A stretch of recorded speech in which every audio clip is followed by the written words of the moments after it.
বিশ্বকাপ ফুটবলের হাইপের নিচে, হ্যাঁ একদম আক্ষরিক অর্থেই তলিয়ে গেছে আমার দেশের চট্টগ্রাম।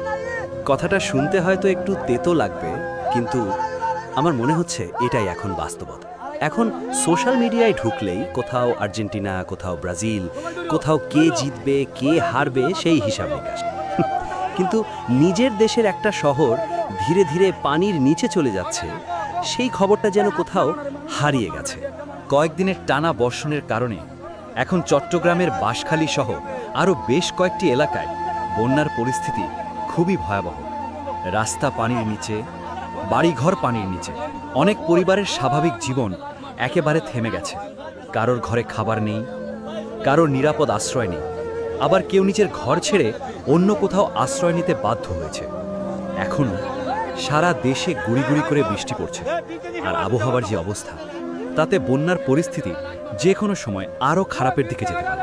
কিন্তু সবচেয়ে অবাক লাগে কোন বিষয়টা জানেন?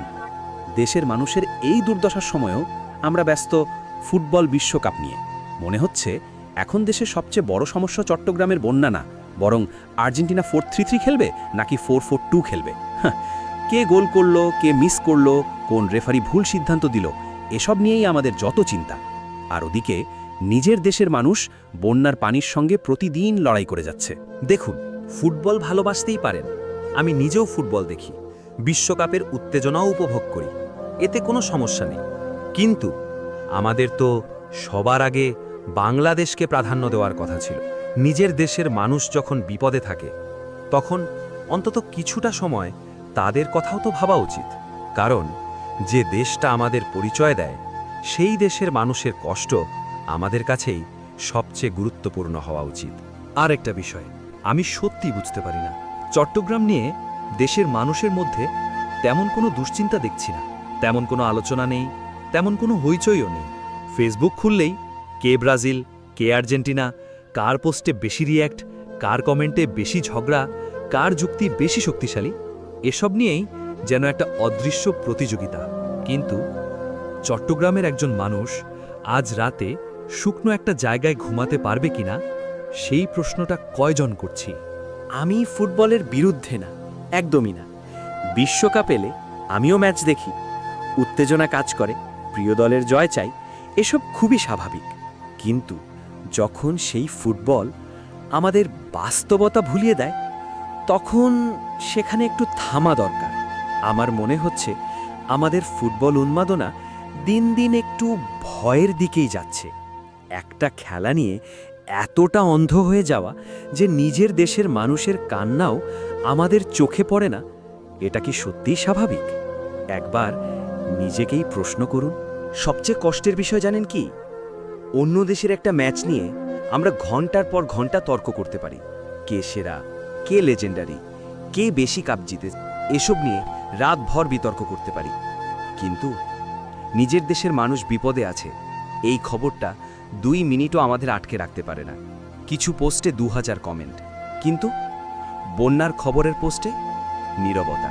আর একটা বিষয় যেটা সত্যিই ভয়ঙ্কর, অন্য দেশের খেলা নিয়ে আমরা নিজের দেশের মানুষকেও অপমান করি, গালাগালি করি, সম্পর্ক নষ্ট করি, কখনো কখনো মারামারি পর্যন্ত হয়। একটা খেলা যেটা আমাদের আনন্দ দেওয়ার কথা, সেটাই ঘৃণা ছড়ানোর কারণ হয়ে যাচ্ছে। এটা ফুটবলের দোষ না, এটা আমাদের মানসিকতার সমস্যা, আর সেই মানসিকতাটাই পরিবর্তন করা দরকার। তাই একবার একটু সময় নিয়ে চট্টগ্রামের দিকে তাকান। ওখানে মানুষ কোনো ফুটবল ম্যাচ খেলছে না, কোনো ট্রফির জন্য লড়াই করছে না, তারা লড়াই করছে নিজেদের পরিবারকে বাঁচানোর জন্য।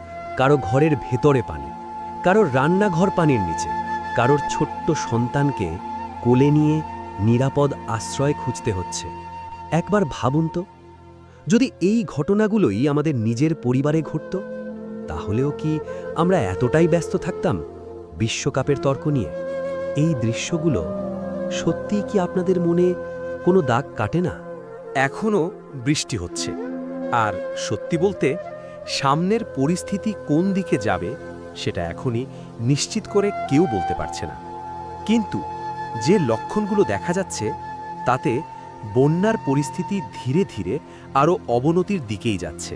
এই সময় আমাদের সবচেয়ে বেশি দরকার একজন আরেকজনের পাশে দাঁড়ানো, শুধু পোস্ট দিয়ে না, যতটুকু সম্ভব সচেতনতা, সহানুভূতি আর প্রয়োজনে সাহায্য। ফুটবল বিশ্বকাপ আমাদের ভালো লাগতেই পারে, প্রিয় দল থাকতেই পারে, উত্তেজনা থাকতেই পারে, এসব খুবই স্বাভাবিক। কিন্তু নিজের দেশের মানুষের কথা ভুলে গিয়ে শুধু ফুটবল নিয়েই পড়ে থাকলে সেটা আর ভালোবাসা না, সেটা অন্ধ উন্মাদনা। আর অন্ধ উন্মাদনা কখনোই কোনো ভালো কিছুর জন্ম দেয় না। কারণ একটা ম্যাচ 90 মিনিটে শেষ হয়ে যায়, কিন্তু একটা পরিবারের কষ্ট অনেক সময় মাসের পর মাস, এমনকি বছরের পর বছর থেকে যায়। তাই আজ একবার নিজের প্রিয় দলের পোস্টে কমেন্ট করার আগে একবার চট্টগ্রামের মানুষের কথাও ভাবুন। একটা শেয়ার, একটা সচেতনতামূলক পোস্ট, একটা সাহায্যের হাত হয়তো কারোর জন্য অনেক বড় আশার কারণ হতে পারে। আসুন ফুটবলকে ভালোবাসি, উৎসবও করি, আনন্দও করি, কিন্তু নিজের দেশের মানুষের কষ্টকে কখনোই আড়াল হতে না দিই। কারণ সব শেষে, সবচেয়ে আগে, সবচেয়ে বড় বাংলাদেশ। চট্টগ্রামের মানুষের জন্য দোয়া করি, আর যতটুকু পারি তাদের পাশে দাঁড়াই।